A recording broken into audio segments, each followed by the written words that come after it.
and welcome back to Subscription Center and you. Our video today is all about signing in. I will be showing you the top tips and tricks to ensure you don't have any problems logging into the Autodesk Subscription Center, to any other Autodesk websites, and as a matter of fact, all these tips and tricks can be applied to any other website on the internet that requires a login. In this video we will be covering user IDs, individual email addresses, cache and browsing history, and a final tip from Autodesk Care. So to start off, we are on Autodesk.com, and I'm going to go to Support and then down to Subscription.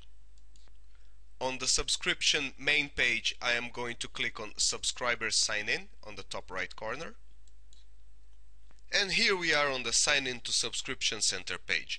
My first tip to you is check your user IDs. It's very common for users to have multiple IDs for multiple roles, and also for companies to have several different employees who can access the subscription center.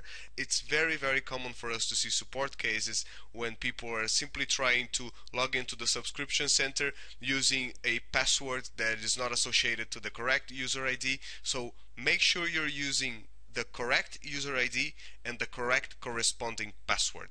Another tip is create individual user IDs and use individual email addresses for each one of your employees accessing the subscription center. Creating a master user ID or a master password for everyone to use, or a master email address, is not a very good idea. It may generate conflicts on the subscription center, which can prevent you from logging in. So remember, one user ID and one email address per user accessing the subscription center.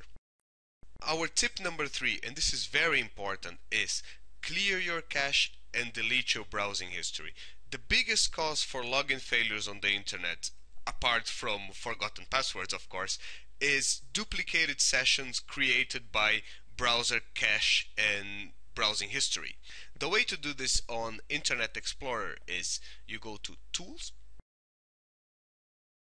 and you go to Delete Browsing History. Make sure you click Temporary Internet Files, Cookies, History.